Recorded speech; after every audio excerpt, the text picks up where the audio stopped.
Hey, what's up YouTube? Look, if you're looking to start your own business, okay, and you have bad credit and you have a high debt to income ratio, do not go to the gatekeepers. Now, some of you all may be wondering, like, what do you mean by the gatekeepers? The gatekeepers are the major banks. Okay, so the gatekeepers are the major banks. So the gatekeepers that I'm talking about are Chase, BOFA, BOFA, Wells. What do you have? Citibank,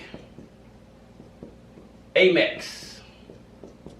Okay, those are your top gatekeepers. Also, you have U.S. Bank. These are your gatekeepers, and I'm going to explain. You do need the gatekeepers, but if you have bad credit, you do not want to go to the gatekeepers for a loan. Okay, it's a waste of time.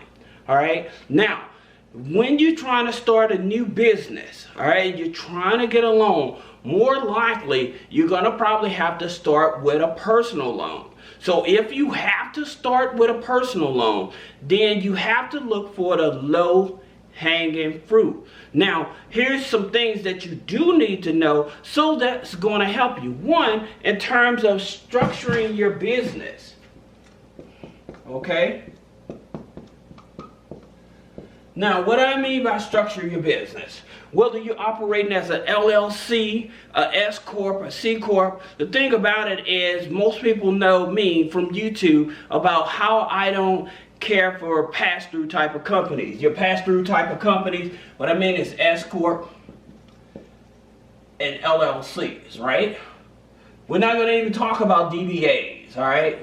We're not going to even talk about these yet, all right? But with your pass-through companies like S Corps and LLCs, in terms of registering your business, here's the problem. The gatekeepers, they tend to be stingy.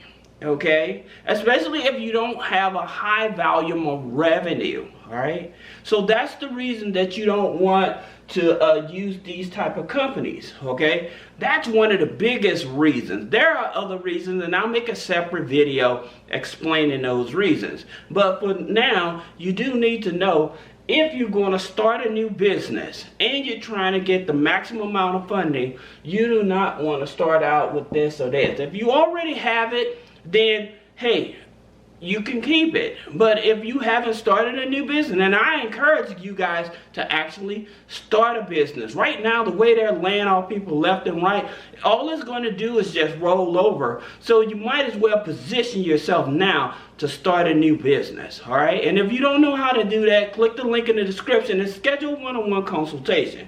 Now, that being said, once you set up your business properly, the next step is actually going back to the gatekeepers. Remember, I said don't go to the gatekeepers for loans if you have bad credit, okay? Or if you have a high debt to income ratio, you don't want to go to them.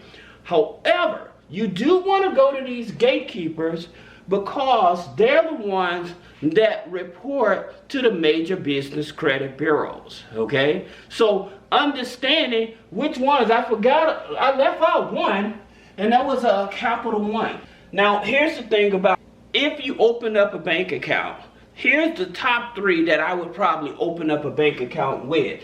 I know some of you are like, well, what about Navy? I'm going to explain that. But just right now, you need to know about these gatekeepers, and they're more important than Navy Federal, okay? So here's the thing about it. Like with Capital One, they report to Equifax, Experian Business, Small Business, Financial Exchange, and it's shared with DMB, right? So they share this information.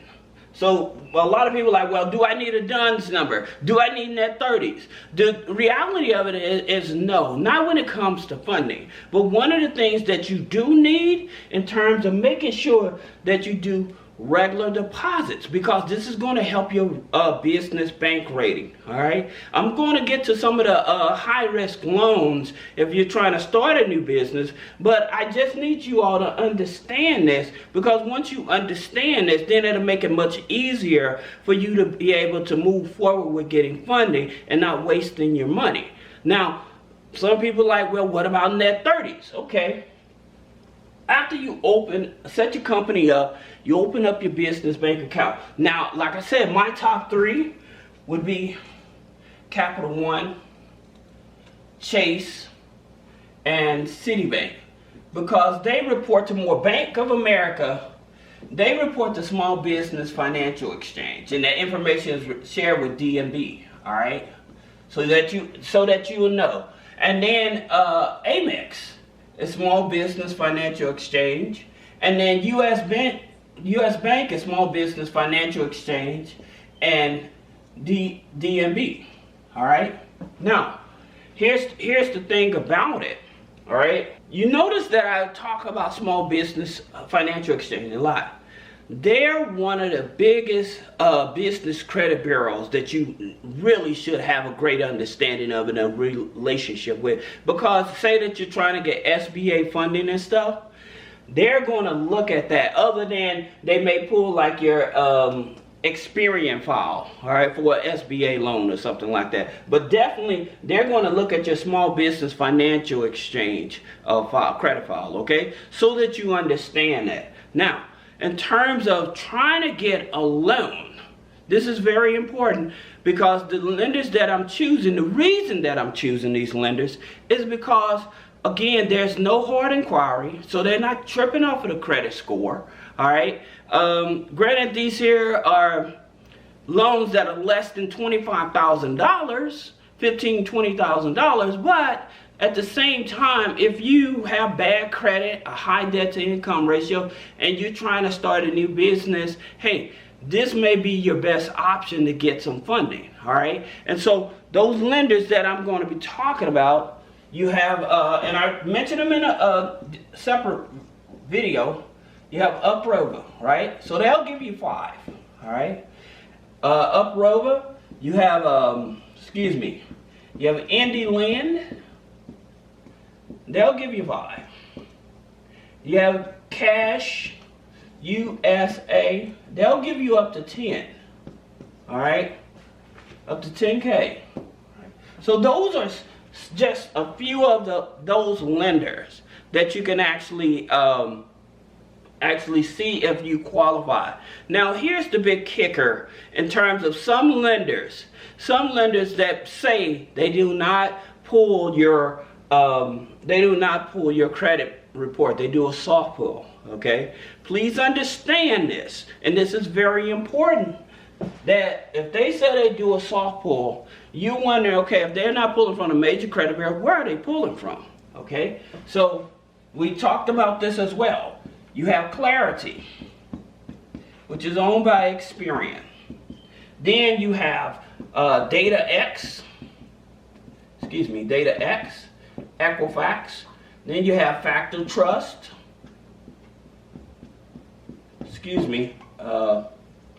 For my scribble. All right. Factor Trust is TransUnion. All right. Or they may look at your LexisNexis.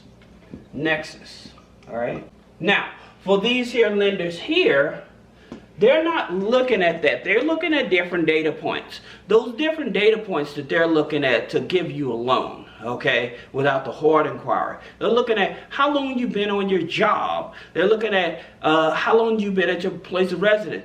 Do you have an active bank account? Do you have an active email? Do you have an active phone number? Okay, those are the things in reference to, do you have a consistent income? So you may be a person that's on disability, welfare. You may be, just in between jobs, unemployment or whatever. So that's what they look at. Do you have a consistent income? All right. And most of these lenders, if you're working with an income at least about 800 or more, they're able to help you. All right. Especially if you're trying to start a business. Like I said, these are your low-hanging fruit to help you get started, because they, like I said, the max is $5,000 up to $10,000 with these loans.